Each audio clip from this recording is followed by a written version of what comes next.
வணக்கம். போன ஞாயிற்றுக்கிழமை வெளிவந்த நீயா நானா விஜய் டிவியோட ஷோவில் அந்த ஒரு டாக் டாபிக் வந்தது.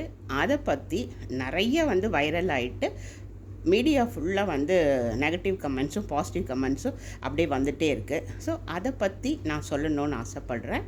விஜய் டிவி நீயா நானா ஷோவில் கிட்டத்தட்ட 10 தடவைக்கு மேலே நான் பார்ட்டிசிபேட் பண்ணியிருக்கேன். அப்படின்ற அந்த ஒரு சின்ன எக்ஸ்பீரியன்ஸை வச்சு என்னால் அங்கங்கே என்ன நடக்குதுன்னு சொல்ல முடியும்.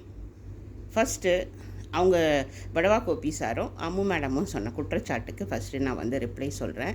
ஃபஸ்ட்டு 8 ஹவர்ஸ்லாம் நடக்காதுங்க. மேக்ஸிமம் 5 to 6 ஹவர்ஸ் நடக்கும். ஒரே ஸ்ட்ரெச்சில் எடுப்பாங்க. இடையில ஒன்று டீ பிரேக் வரும், அப்படி இல்லாட்டினா ஃபுட்டு பிரேக் வரும். அவ்வளோதானே தவிர மற்றபடி எல்லாருக்குமே அங்கே பேச சுதந்திரம் கொடுக்கப்படும். எல்லாருமே பேசலாம். எதுவுமே கட் ஷார்ட் பண்ணியோ, அதே மாதிரி கோபிநாத் சார் இந்த சைடு அந்த சைடு ஃபேவராகவோ பேசவே மாட்டார். ஒரு 10 எபிசோட் பண்ணியிருக்கேன். அந்த அனுபவத்தில் நான் இதை சொல்கிறேன்.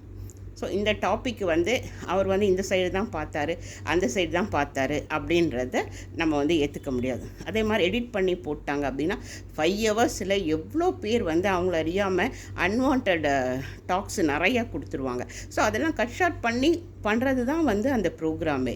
ஸோ அதை நம்ம குற்றம் சொல்லக்கூடாது.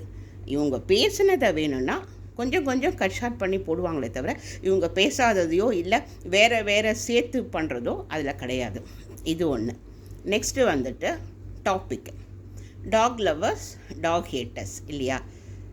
டாக் ஹேட்டர்ஸ் எல்லாரும் நாயை வெறுக்கிறவங்களும் கிடையாது. நீங்கள் மனுஷங்களுக்கு மேலே நாயை மதிக்கிறீங்கன்னு அதை எடுத்துக்க முடியாது. ஆனால் வெளிப்படுத்தின விதம் இருக்குது இல்லையா, டாக் லவ்வர்ஸ், அதுதான் கொஞ்சம் தப்பாக போயிடுச்சு. நீங்கள் பேசின விதம் அதுதான். நீங்கள் மனுஷனை விட நாய் மேல் அப்படின்ற மாதிரி தான் நீங்கள் பேசுனீங்க.